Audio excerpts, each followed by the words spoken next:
नमस्कार. पुन्हा एकदा माझ्या युट्यूब चॅनलमध्ये आपल्या सर्वांचं हार्दिक स्वागत आहे. तर बघा, शिक्षक पात्रता परीक्षा 2025 यासाठी जो विषय आहे तो म्हणजे परिसर अभ्यास, आणि यासाठी आज आपण भारतीय राज्यघटना यावर आधारित 30 प्रश्न आणि त्याचं स्पष्टीकरण हे आजच्या या व्हिडिओमध्ये पाहणार आहोत. तर त्या अगोदर जर आपण या युट्यूब चॅनलवरती नवीन असाल तर चॅनलला सबस्क्राईब करून घ्या. व्हिडिओ आवडल्यास लाईक व शेअर जरूर करा मित्रांनो. तर आजच्या व्हिडिओमधील पहिला जो प्रश्न आहे तो काय आहे तो बघा.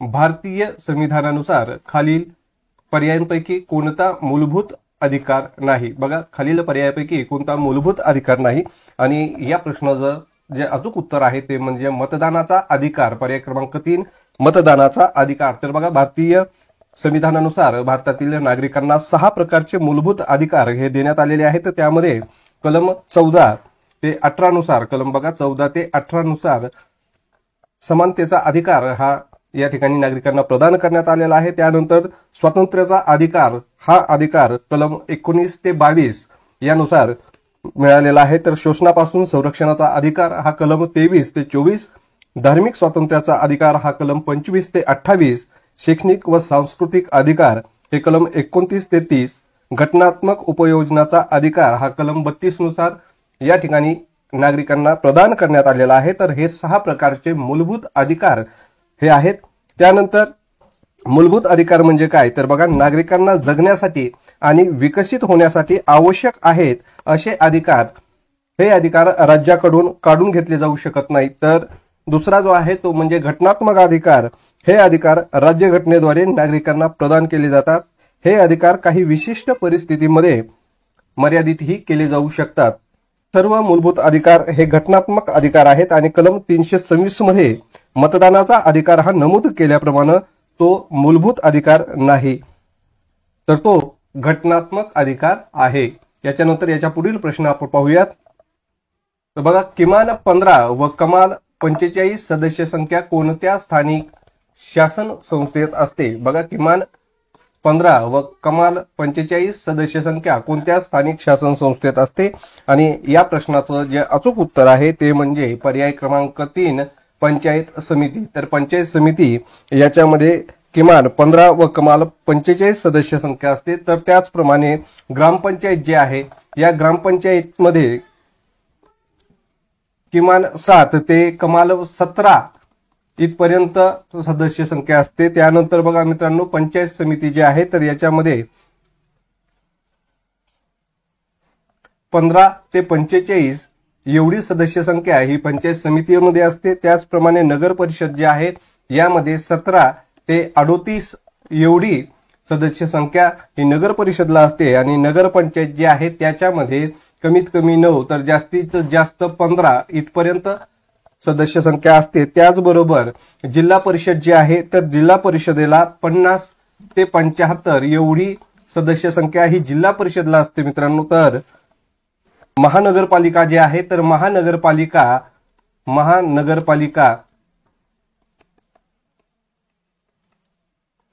ही लोकसंख्येचं जे प्रमाण आहे या लोकसंख्येच्या प्रमाणावरती त्या ठिकाणची सदस्य संख्या हे अवलंबून असते.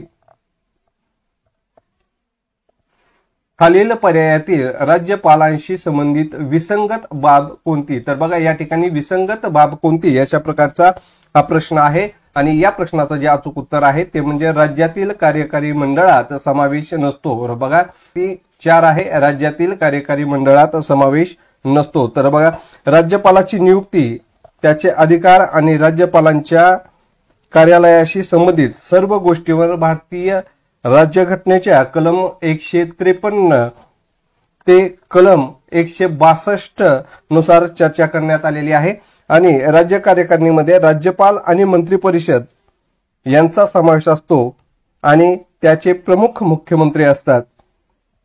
राज्यपाल राज्य निवडणूक आयुक्ताची निवडणूक करतो.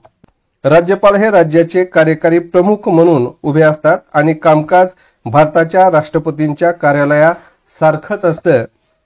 ते राज्याचे घटनात्मक प्रमुख आहेत. बघा, तर राज्यपाल जे आहेत ते काय आहेत, हे राज्याचे घटनात्मक प्रमुख आहेत मित्रांनो, आणि केंद्र सरकार आणि राज्य सरकार यांच्यातील महत्वाचा दुवा म्हणून राज्यपाल हे काम करत असतात. राज्यपाल राज्याचे घटनात्मक प्रमुख आणि प्रतिनिधी म्हणून दुहेरी क्षमता मध्ये काम करतात. गव्हर्नर पदाचा कार्यकाळ हा साधारणपणे 5 वर्षाचा असतो. बघा, 5 वर्षाचा काल हा गव्हर्नर पदाचा असतो. आणि कलम 153 यानुसार प्रत्येक राज्यासाठी एक राज्यपाल असावा.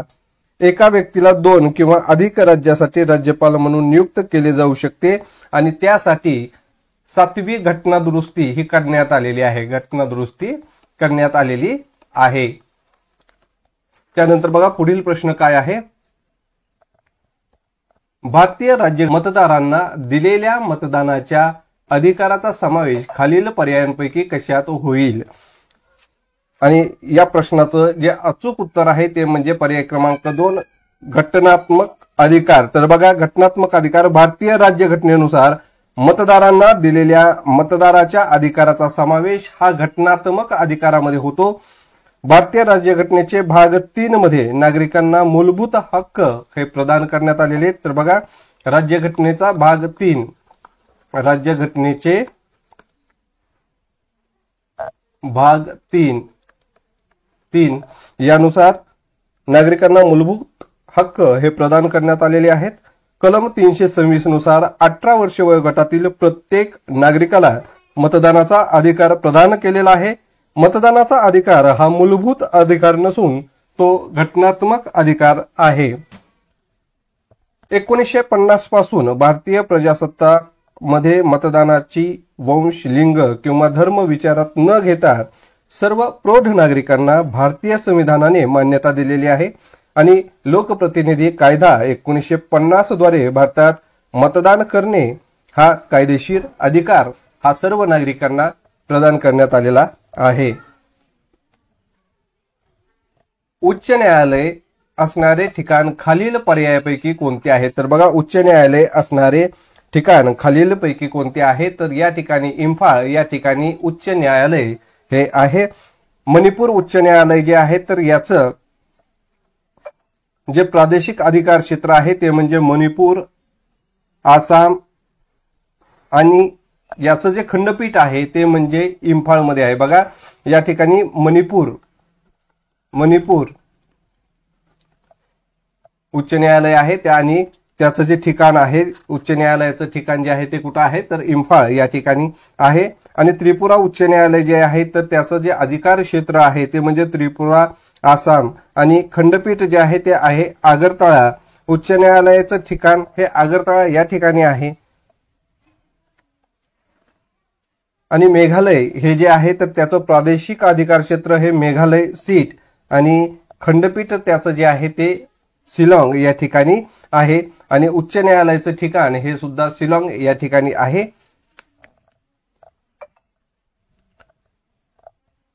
संयुक्त राष्ट्राशी संलग्न असणाऱ्या कोणत्या संघटनेचे मुख्यालय जिनिव्हा येथे आहे. बघा, संयुक्त राष्ट्राशी संलग्न असणाऱ्या कोणत्या संघटनेचे मुख्यालय हे जिनिव्हा या ठिकाणी आहे. आणि या प्रश्नाचं जे अचूक उत्तर आहे ते म्हणजे जागतिक आरोग्य संघटना म्हणजेच WHO याचं जे मुख्यालय आहे हे जिनिव्हा या ठिकाणी आहे. आणि जिनिव्हा हे स्वित्झर्लंड या ठिकाणी आहे. बघा, त्याची जी स्थापना आहे ती 7 एप्रिल 1948 रोजी जिनिव्हा म्हणजे स्वित्झर्लंड या ठिकाणी करण्यात आलेली आहे. आणि त्याचं जे संक्षिप्त नाव आहे त्याला WHO म्हणजे वर्ल्ड हेल्थ ऑर्गनायझेशन असं या ठिकाणी आहे. त्यानंतर पुढील प्रश्न बघा, जिल्हा परिषद कामकाजासंबंधीचे योग्य विधान दर्शवणारा पर्याय कोणता. बघा, जिल्हा परिषद कामकाजासंबंधीचे योग्य विधान दर्शवणारा पर्याय कोणता आहे. आणि याचं जे अचूक उत्तर आहे ते म्हणजे पर्याय क्रमांक 1 जिल्हा परिषदेतील सदस्य संख्या किमान 50 असते. तर बघा, जिल्हा परिषदेतील सदस्य संख्या ही किमान 50 असते. याच्या अगोदर आपण नगरपालिका, नगर परिषद याची सदस्य संख्या किती आहे किंवा ग्रामपंचायतची, महानगरपालिका यांची सदस्य संख्या किमान आणि कमाल किती आहे हे आपण पाहिलेलं आहे. तर बघा, जिल्हा परिषद कामकाजाविषयीचं योग्य विधान म्हणजे जिल्हा परिषद अध्यक्ष स्थायी समितीचा पदसिद्ध अध्यक्ष असतो. बघा, जो अध्यक्ष आहे तोच स्थायी समितीचा पदसिद्ध अध्यक्ष असतो. आणि जिल्हा परिषदेची सदस्य संख्या ही जिल्ह्यातील लोकसंख्येवर अवलंबून असते। जिल्हा परिषदेसाठी निवडणुकीसाठीचं जे वय आहे ते किमान 21 वर्ष असले पाहिजे आणि हे जे 21 वर्ष केलेलं आहे ते अधिनियम 1 मे 1962 नुसार करण्यात आलेला आहे। सर्व पंचायत समित्यांचे सभापती जिल्हा परिषदेचे हे सदस्य असतात। तर यामध्ये 10 समित्या असतात, त्यामध्ये 1 स्थायी व 9 या विशेष समित्या या जिल्हा परिषद मध्ये असतात। जिल्हा परिषद कामकाजासंबंधीचे योग्य विधान दर्शवणारा पर्याय कोणता? बघा, जिल्हा परिषद कामकाजाविषयी योग्य विधान दर्शवणारा पर्याय कोणता? तर या ठिकाणी याचं जे अचूक उत्तर आहे ते म्हणजे पर्याय क्रमांक 2, जिल्ह्यातील सर्व पंचायत समित्याचे सभापती जिल्हा परिषदेचे पदसिद्ध सदस्य असतात। हा जो पर्याय आहे हा योग्य पर्याय आहे। तर बघा, जिल्हा परिषदेची सदस्य संख्या जी आहे ती जिल्ह्यातील लोकसंख्येवर अवलंबून असते आणि ती कमीत कमी 50 ते जास्तीत जास्त 75 अशा प्रकारची असते। जिल्हा परिषदेसाठी निवडणुकीसाठीचं जे वय आहे हे वय म्हणजे 21 वर्ष असणं बंधनकारक आहे आणि सर्व पंचायत समितीचे सभापती जिल्हा परिषदेचे सदस्य असतात। भारतीय राज्यघटनेतील मूलभूत अधिकार खालील पर्यायापैकी कोणते? भारतीय राज्यघटनेचे मूलभूत अधिकार खालील पर्यायापैकी कोणते? तर बघा, या ठिकाणी पर्याय क्रमांक 3 आहे घटनात्मक उपयोजनेचा अधिकार। तर आपल्याला माहित आहे की भारतीय संविधानानुसार जे मूलभूत अधिकार आहेत ते एकूण 6 मूलभूत अधिकार दिलेले आहेत। त्यामध्ये पहिला जो अधिकार आहे तो समानतेचा अधिकार आहे आणि त्यासाठी 14 ते 18 या कलमानुसार समानतेचा अधिकार हा प्राप्त झालेला आहे। त्यानंतर कलम क्रमांक 19 ते 22 यानुसार सर्व नागरिकांना स्वातंत्र्याचा अधिकार प्राप्त झालेला आहे।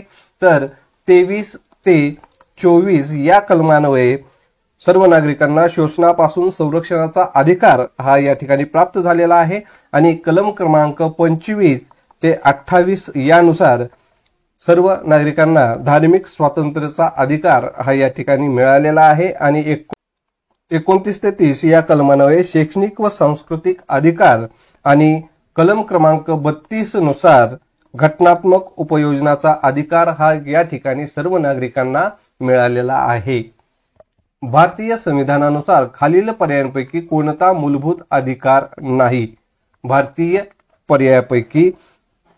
भारतीय संविधानानुसार खालील पर्यायापैकी कोणता मूलभूत अधिकार नाही? आणि या प्रश्नाचं जे अचूक उत्तर आहे ते म्हणजे पर्याय क्रमांक 2 मानव अधिकार।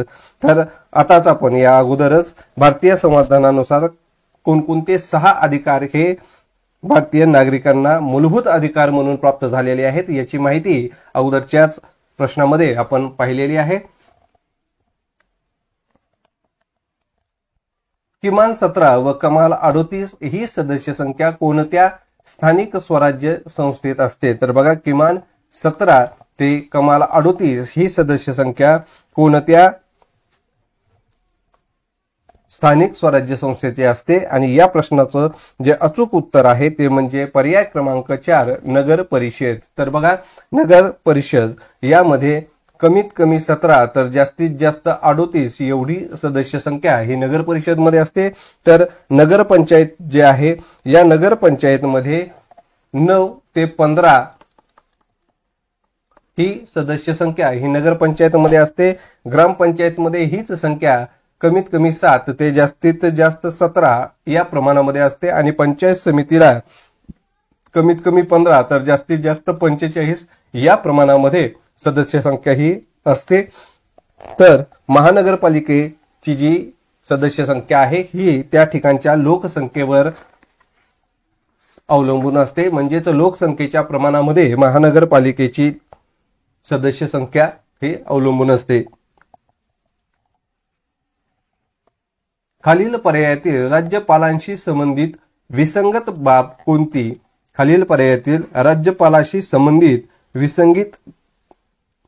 विसंगत बाब कोणती? आणि या प्रश्नाचं जे अचूक उत्तर आहे ते म्हणजे बघा, राज्याचे कार्यकारी प्रमुख असतात, राज्याबाहेरील व्यक्ती असतात, राज्याच्या कार्यकारी मंडळात समावेश असतो आणि राज्याच्या मुख्यमंत्र्याची नेमणूक करतात, तर हे चारही पर्याय या प्रश्नाचं अचूक उत्तर राहणार आहे, कारण हे सर्व पर्याय बरोबर आहेत. तर राज्याचे राज्यपाल जे आहेत, राज्यपालाची नियुक्ती आणि त्यांचे अधिकार आणि राज्यपालाच्या कार्यालयाशी संबंधित सर्व गोष्टीवर भारतातील जी राज्यघटना आहे या राज्यघटनेच्या कलम 153 ते कलम 162 यानुसार चर्चा करण्यात आलेली आहे.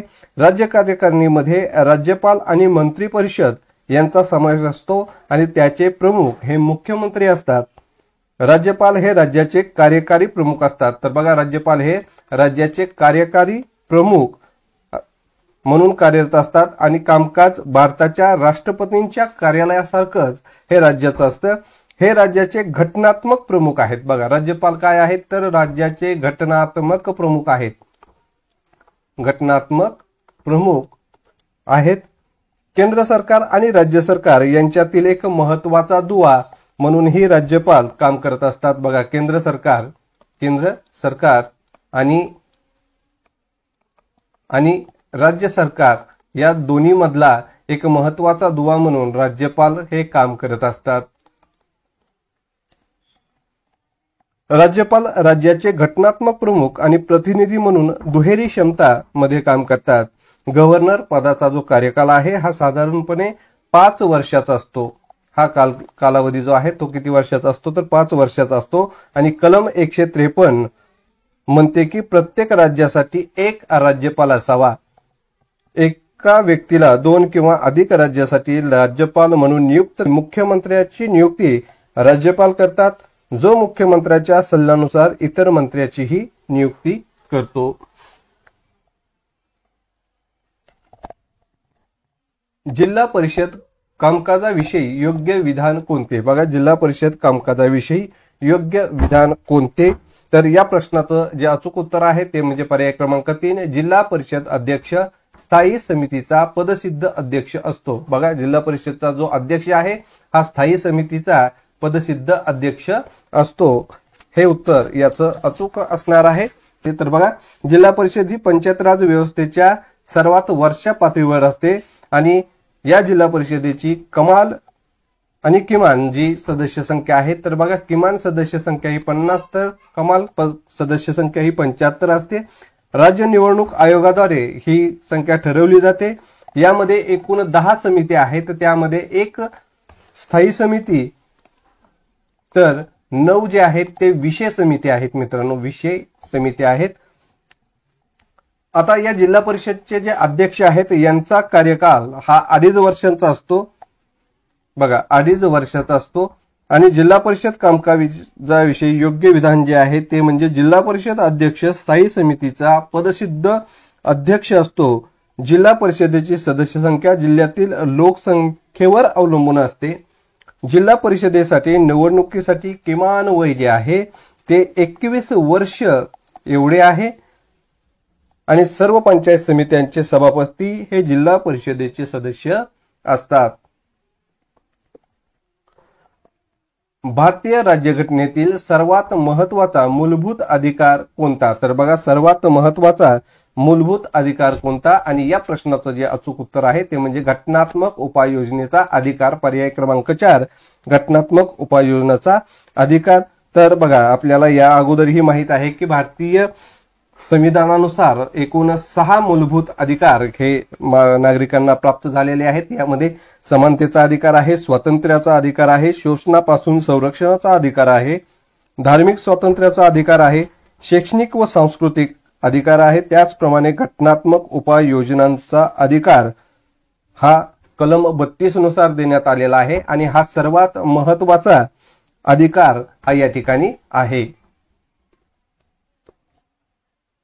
उच्च न्यायालय असणारे ठिकाण खालील पर्यायापैकी कोणते? बघा, उच्च न्यायालय असणारे ठिकाण खालील पर्यायापैकी कोणते? आणि या ठिकाणी जे उच्च न्यायालयाचे ठिकाण आहे ते म्हणजे पर्याय क्रमांक 1, आगरतळा या ठिकाणी उच्च न्यायालय आहे. तर आपल्याला माहित आहे की प्रादेशिक अधिकार क्षेत्र जसं की आसाम, नागालँड, मिझोराम, अरुणाचल प्रदेश असन.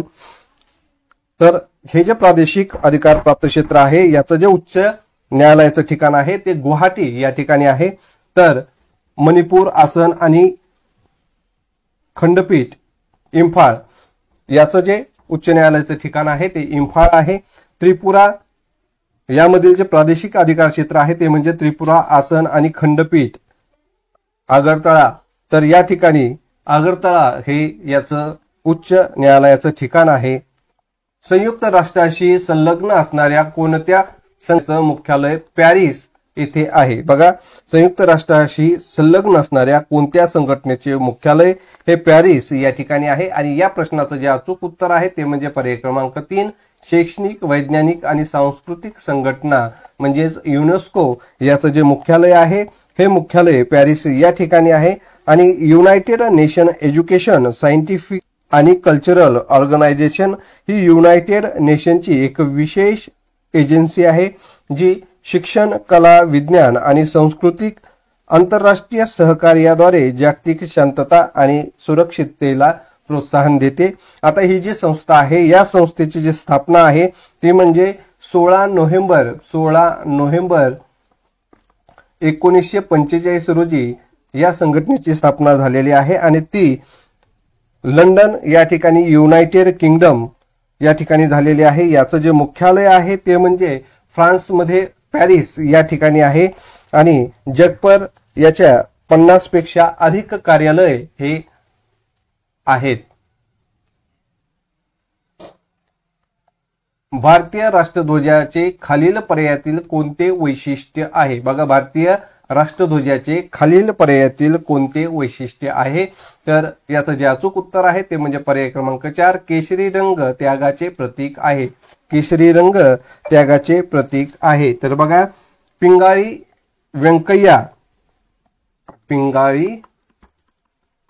व्यंकय्या यांनी भारतीय राष्ट्रीय ध्वज डिझाईन केलेला आहे आणि ते आंध्र प्रदेशातील भारतीय स्वातंत्र्य सेनानी होते. 22 जुलै 1947 रोजी झालेल्या राज्यघटनेतील सभाच्या बैठकीमध्ये राष्ट्रीय ध्वज आहे त्या स्वरूपात स्वीकारण्यात आलेला आहे. तर बघा, 22 जुलै 1947 रोजी हा राष्ट्रध्वज स्वीकारण्यात आलेला आहे. आणि राष्ट्रीय ध्वज हा हिंदीमध्ये तिरंगा म्हणून ओळखला जातो आणि त्यात 3 रंग आणि मध्यभागी अशोक चक्र आहे. 3 रंग हे काय दाखवतात? तर बघा, केशरी रंग जो आहे तो धैर्य आणि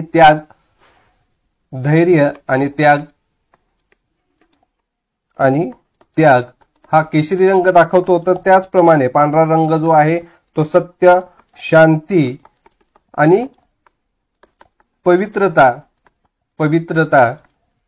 या गोष्टी दाखवतो. आणि हिरवा रंग जो आहे तो म्हणजे समृद्धी या गोष्ट दाखवतो. याचं प्रतीक हा हिरवा रंग आहे. आणि मध्ये जो अशोक चक्र आहे हे ध्वजाच्या पांढऱ्या पट्टीवर गडद निळ्या रंगात असते. धर्माचे चित्रण म्हणून अशोक चक्र हे निवडले आहे. देवेंद्र विधान परिषद सदस्य, अनिता पंचायत समिती सभापती आणि अँग्लो इंडियन समाजाचे प्रतिनिधी म्हणून फ्रान्सिस हे राष्ट्रपती संसद सदस्य आहेत. या माहितीवरून खालीलपैकी योग्य विधान कोणते? तर अ जे विधान आहे ते बघा, अनिता जिल्हा परिषदेची पदसिद्ध सदस्य असेल. देवेंद्रचे वय हे 25 वर्ष असेल. फ्रान्सिस यांचा संसद सदस्य म्हणून कार्यकाल जास्तीत जास्त 5 वर्ष असेल. आणि या प्रश्नाचं जे अचूक उत्तर आहे ते म्हणजे पर्याय क्रमांक 3 अ व आणि क. अ आणि क हे जे पर्याय दिलेले आहेत हे बरोबर आहेत. कारण बघा, या ठिकाणी ब पर्याय जो दिलेला आहे तो म्हणजे काय दिलेला आहे की देवेंद्रचे वय हे 25 वर्ष असेल. तर या ठिकाणी विधान परिषदेसाठी कमीत कमी 30 वर्ष वयाची अट आहे. आणि विधानसभेसाठी 25 वर्ष हे विधानसभेसाठी आहे मित्रांनो. विधानसभेसाठी 25 वर्ष आणि विधान परिषदेसाठी 30 वर्षाची अट आहे. म्हणून ब हे विधान चुकीचं आहे आणि अ आणि क हे विधान बरोबर आहेत. आधुनिक काळात खालील पर्यायांपैकी कोणत्या प्रकारची लोकशाही अव्यवहार्य ठरत आहे? बघा, तर याचं जे उत्तर आहे ते म्हणजे पर्याय क्रमांक 1 प्रत्यक्ष लोकशाही। बघा, प्रत्यक्ष लोकशाही या प्रकारात नागरिक थेट राजकीय निर्णय घेतात आणि आधुनिक काळात प्रत्यक्ष लोकशाही अव्यवहार्य ठरण्याची अनेक कारणं आहेत। यामध्ये बघा, मोठी लोकसंख्या, मोठ्या लोकसंख्येच्या देशामध्ये प्रत्यक्ष लोकशाही राबवणे कठीण आणि अव्यवहार्य आहे। आधुनिक राजकीय मुद्दे अनेकदा जटिल असतात आणि सर्व नागरिकांना त्यांची पूर्ण माहिती असणं शक्य नाही। तर वेळ आणि खर्च, प्रत्यक्ष लोकशाही राबवण्यासाठी मोठ्या प्रमाणावरती वेळ आणि खर्च हा लागत असतो।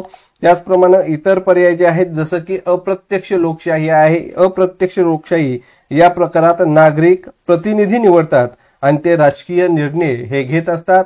तर संसदीय जी लोकशाही आहे, या लोकशाहीमध्ये अप्रत्यक्ष लोकशाहीचा एक प्रकार, ज्यामध्ये निवडून आलेले प्रतिनिधी संसदेत काम करतात आणि कायदे बनवतात।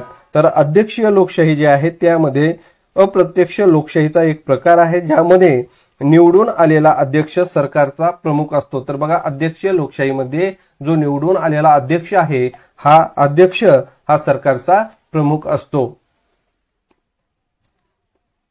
भारतीय राजमुद्रेवर खालीलपैकी कोणता प्राणी आहे? अ आहे सिंह, ब घोडा आणि क बैल आहे। तर या प्रश्नाचं जे अचूक उत्तर आहे ते म्हणजे पर्याय क्रमांक 4 आहे मित्रांनो। कारण भारतीय राज्यमुद्रेवरती सिंह, घोडा आणि बैल म्हणजेच अ, ब, क हे तीनही असतात, म्हणून याचं उत्तर हे पर्याय क्रमांक 4 हे असणार आहे। तर बघा, भारतीय राजकीय प्रतीकामध्ये मूळ स्तंभामधील काही भाग हा आपल्याला दिसतो। यापैकी 4 पैकी सिंह दिसतात। या 3 पैकी एक सिंह समोर बघतो आहे, तर बाकी 2 सिंह उजव्या व डाव्या बाजूला बघत आहेत व एक सिंह मागे आहे। त्याखाली मध्यभागी अशोक चक्र आहे आणि अशोक चक्राच्या डाव्या बाजूस घोडा व उजव्या बाजूस बैल हे या ठिकाणी आपल्याला दिसतात। याखाली देवनागरी लिपीमध्ये सत्यमेव जयते अशा प्रकारे लिहिलेलं आहे आणि मूळ स्तंभामधील कमळ राजकीय प्रतीकामधून वगळण्यात आलेला आहे। परराज्यातील व्यक्तींची नेमणूक राज्याच्या राज्यपालपदी केली जाते, याचे प्रमुख कारण खालील पर्यायापैकी कोणते आहे? आणि याचं जे प्रमुख कारण आहे ते म्हणजे पर्याय क्रमांक 2 आहे। बघा, कोणत्याही व्यक्तीची तिच्याच राज्यात राज्यपाल म्हणून नेमणूक न करण्याचा प्रघात आहे आणि म्हणून परराज्यातील व्यक्तीची नेमणूक ही राज्याच्या राज्यपालपदी करण्यात येते। भारतीय संविधानात अशी कोणतीही तरतूद नाही जी राज्यपाल परराज्यातीलच असावा असे बंधनकारक करते। तथापि एका अलिखित प्रघातानुसार कोणत्याही व्यक्तीची तिच्याच राज्यात राज्यपाल म्हणून नेमणूक केली जात नाही। राज्यातील राजकारणात तटस्थता राखण्यासाठी, त्याचप्रमाणे राजकीय पक्षांवर राज्यपालांचा प्रभाव टाळण्यासाठी, राज्यपालांना राज्याच्या हिताचे निर्णय घेण्यासाठी स्वातंत्र्य देण्यासाठी 1, 3 आणि 4 हे पर्याय मात्र चुकीचे आहेत, कारण ते भारतीय संविधानातील तरतुदीवर आधारित नाहीत। पंचायत राज व्यवस्थेतील ग्रामसभेचे वैशिष्ट्य नसणारे विधान कोणते आहे? तर या प्रश्नाचं जे अचूक उत्तर आहे ते म्हणजे पर्याय क्रमांक 1 गावातील सर्व आबालवृद्ध गावकऱ्यांच्या सभेला ग्रामसभा म्हणतात। बघा, गावातील सर्व आबालवृद्ध गावकऱ्यांच्या सभेला ग्रामसभा म्हणतात, कारण की ग्रामसभा जी आहे यामध्ये गावातील सर्व आबालवृद्ध यांची जी सभा आहे त्याला आपण ग्रामसभा म्हणत असतो। परंतु या ठिकाणी वैशिष्ट्य नसणारे विधान विचारल्यामुळे या ठिकाणचा पर्याय क्रमांक 1 गावातील सर्व आबालवृद्ध गावकऱ्यांच्या सभेला ग्रामसभा असं म्हणतात। तर बघा, ग्रामसभा ही ग्रामपंचायतीच्या सर्व मतदारांची सभा आहे। ग्रामसभेला ग्रामपंचायतीच्या सर्व मतदारांना हजर राहता येतं, तसंच सभेच्या कामकाजात भागही घेता येतो। सरपंचांना माहिती विचारता येते व सूचना करता येते। ग्रामसभा बोलविण्याची जबाबदारी ही सरपंच सचिवची असते आणि ग्रामपंचायतीच्या विकासाच्या योजनांना ग्रामसभेमध्ये मान्यता देण्यात येते। ग्रामपंचायती संबंधीच्या मूळ कायद्यात ग्रामसभेच्या स्थापनेविषयी तरतूद असते। राष्ट्रपती हे डॅश डॅश नसतात। बघा, राष्ट्रपती हे डॅश डॅश नसतात, तर राष्ट्रपती हे देशाचे वास्तव प्रमुख नसतात। पर्याय क्रमांक 3, देशाचे वास्तव प्रमुख हे राष्ट्रपती नसतात। तर भारतीय राष्ट्रपतींना भारताचं प्रथम नागरिक म्हटलं जातं आणि भारताचे राष्ट्रपती हे केंद्र शासनाचे कार्यकारी प्रमुख आणि भारतीय सशस्त्र दलाचे सर्वोच्च कमांडर असतात। बघा, सशस्त्र दलाचे सर्वोच्च कमांडर हे राष्ट्रपती असतात। संघाच्या कार्यकारिणीचा घटनात्मक प्रमुख हे भारताचे राष्ट्रपती असतात आणि भारताचे राष्ट्रपती हे केवळ नाममात्र कार्यकारी असतात आणि वास्तविक कार्यकारी हे पंतप्रधान असतात। कलम 52 नुसार राष्ट्रपती पद हे आलेलं आहे आणि कलम 61 नुसार महाभियोग हे चालवला जाऊ शकतो।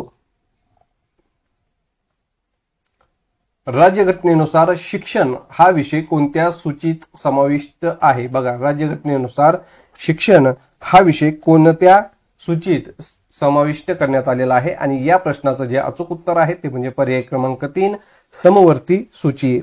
तर सुरुवातीला भारतीय राज्यघटनेचे शिक्षण हा राज्याचा विषय म्हणून परिभाषित केलेला होता, परंतु 1976 मध्ये 42वी घटनादुरुस्ती करून शिक्षण हा विषय समवर्ती सूचीमध्ये हस्तांतरित केलेला आहे। तर बघा, हा जो प्रश्न आहे याच्यामध्ये आपल्याला जी 42वी घटनादुरुस्ती केलेली आहे हे महत्त्वाचा मुद्दा असणार आहे।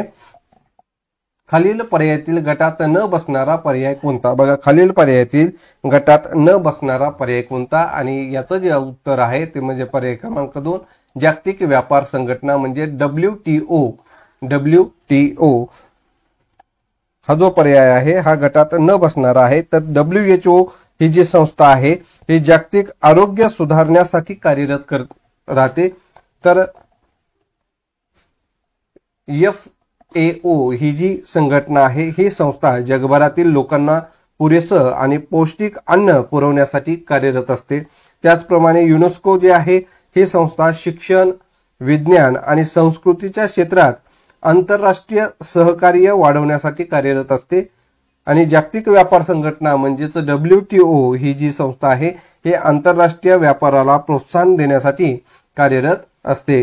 त्यामुळे वरील 3 संस्था या संयुक्त राष्ट्राच्या विशेष संस्था आहेत। बघा, WHO, त्यानंतर FAO आणि युनेस्को या ज्या 3 संस्था आहेत या तिन्ही संस्था काय आहेत तर संयुक्त राष्ट्राच्या विशेष संस्था आहेत। बघा, संयुक्त राष्ट्राच्या विशेष संस्था आहेत आणि WTO ही स्वतंत्र आंतरराष्ट्रीय संस्था आहे। बघा, ही जी आहे ती स्वतंत्र आंतरराष्ट्रीय संस्था आहे आणि WTO ही 1995 मध्ये स्थापन झालेली आहे।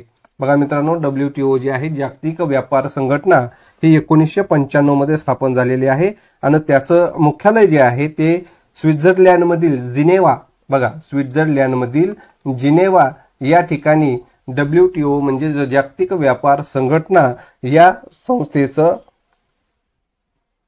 मुख्यालय आहे। तर अशाच प्रकारचे नवनवीन व्हिडिओ पाहण्यासाठी आपल्या चॅनलला सबस्क्राइब करा आणि व्हिडिओ आवडल्यास लाईक व शेअर जरूर करा मित्रांनो। धन्यवाद।